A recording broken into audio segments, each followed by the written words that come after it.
You are watching Fuel Motivation. For more videos from your favorite public speakers, be sure to subscribe and turn on post notifications. You realize how much you try to block it out. You realize how much of your life you just shove under a rug and you just live on top of that rug until you pull that rug out and you fall into this fucking pile of shit. And then when you're in this pile of shit that we literally carry around with us all day long, but we just put it way back here, but we're carrying this big fucking rucksack, this big backpack of shit every day, but we think we're not. Right. We think we're not. We think, oh, we're good. I'm good. So when I had to go back in that shit, what was hard about it was trying to find power. Trying to find power in filth. Trying to take all this negative shit and say, all right, how the fuck am I gonna use all this shit to propel me forward? That's the hardest part about it, because all you wanna do is lay in it and just say, God, man, like, just let me die in this shit. So as you're going back to it, it almost makes you say, how the fuck did I get here? So then I went back to it, and I went back to it way before this book, because you have to go back to it before you go forward. You know, we all wanna start now. I'm 44, I'm not gonna go backwards, I wanna go forwards. So that's not how it works. It's not how it works. About the way I do, unless you process it, you go back 1,000,000 times. You battle it, you overcome it. Even though it's gone, you gotta go back in your mind and face it and overcome it. With my father, when I was 22, I believe I was, 22, 23, I had to go back and face him. Actually face him one-on-one. And that's really when I realized I had to go back to the, you know, like if your knee hurts. A lot of people focus on your knee. It may be your fucking, if it's your left knee, it might be your right hip. We never focus on the hip, focus on the knee. So for me, I was focusing on all this surface shit. So when I went to the Air Force, I quit in training because I learned how to read, I learned how to write, I learned how to swim. But the second something hard came up, I went right back to where I always go. And I'm like, God, man, I thought I fixed all this shit. No, my left knee was hurting. And I worked on my left knee, it stopped hurting. But my fucking right hip was the fucking problem. So my right hip was my dad. Right. The crux of my problems wasn't anything to do with everything in life. It was to do with my father, because that's where it started. It started there. The origin of the story, it started there. So I went back to the start point and had to face where all this happened, where the mindset started. The mindset of, you know, all this shit, being beat for no reason and feeling like you're nothing and feeling like you gotta lie to gain friends. And, you know, my mind was developed, but it wasn't developing properly in that hell. You can't develop a mind in the hell I lived in. So what happened was, people blamed me back in the day. My God, you lied about this and you did that. Let me put your fucking ass in that shit. Go, be born in that shit, man. Let me see how you come out.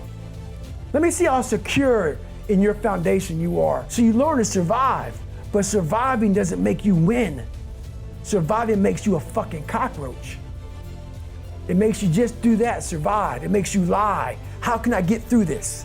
Right. How can I get around this? Versus being a man and standing up for what you believe in. You're a coward, so you lie and you manipulate. But that's what those foundations, a lot of people are beat mentally, physically, spiritually, emotionally. So it makes you a coward. But then people blame you for how you act when you're 30 fucking years old. They don't know where you come from. They don't know the hell you had to endure, why your mind is the way it is now. So you have to go back and fix that shit.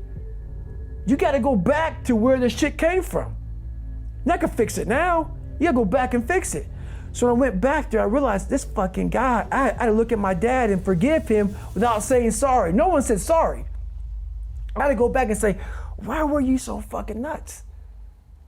And realize, oh, you never went back. Right. You never fucking went back. And whatever fucked you up while you beat the shit out of my mom, me and my brother, You never went back, so you took all that shit out on us, and therefore, that's how the generational shit goes on. My dad was an alcoholic. That's how that shit goes on. No one stops it. I stopped it. So that's what that caused me to do. You can tell, if you have a memory that's more than 18 months old, approximately, and when you pull that memory up to mind, if you still have an emotional reaction, that means you haven't fully articulated the memory. You haven't analyzed it causally. You haven't freed yourself from its grasp, and you're carrying it like a weight. And your brain responds to that. Like the more weight you're carrying like that, more baggage, let's say, the more of the stress hormone cortisol your brain produces, and cortisol makes you old. Some of this work has been done by James Pennebaker at the University of Texas at Austin, because he started to pioneer these sorts of writing programs, and he found that if people wrote about uncertain things, past, present, or future, so they could be traumatic things, they could be uncertain things, that their physical health improved. And he did a lot of detailed research trying to figure out why that was, and basically came down to the explanation that it was something like an uncertainty reduction mechanism at work. Because your brain is always figuring out how well situated are you in the world. How much do you not know compared to how much have you mastered? And you can tell that you've mastered things because when you go somewhere and you act, things turn out the way you want them. That's an indication of mastery. And your brain is sort of keeping track across your whole life of how many places you've been where things haven't worked out compared to how many places you have been where they have worked out. And if all those places in your past where things haven't worked out, you need to map and master. And that decreases the existential load on you, but that actually decreases your psychophysiological load. It makes you healthier. It makes you less stressed. And so we've put all that together in this self-authoring suite to help people write about their past, to sort it out in a detailed autobiography. It asks you questions about your past. It says, divide your life up into 6 epochs, and then divide each of those, that might be, say, birth to kindergarten, and then maybe elementary school, and then maybe junior high school, however you want to do it, and then to write about the emotionally significant events in each of those epochs, and then to describe their effects on you, and then to analyze how you did in those situations, what you might have done differently, what you might do differently in the future, to straighten out your past. And I've done that with my students in my Maps of Meaning class for about the last 10 years, and some people have written 15,000 words. It's not that uncommon for students to write 15,000 words in their autobiography. Well, if you're thinking about your past, what it means is you haven't analyzed the causal chains. Because you might say, well, why do you remember your past? Well, you might say, well, it's in order to have an objective, record of the past. It's like it has nothing to do with that. There's only one reason you remember the past, and that's to be prepared for the future. That's why you remember the past. And so what you're supposed to do is take the past and extract out from it wisdom.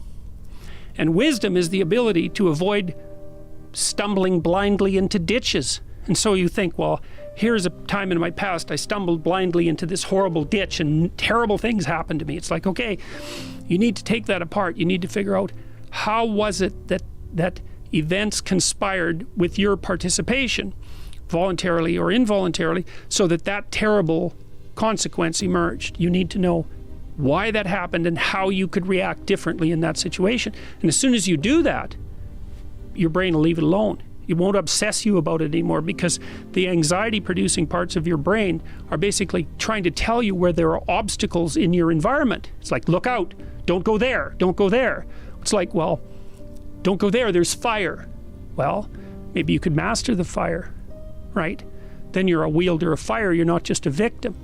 And lots of situations are dangerous or not dangerous depending on your level of mastery, right? I mean, life is like that.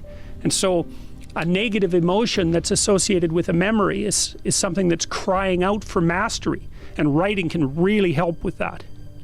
So you're reorganizing your brain when you write autobiographically.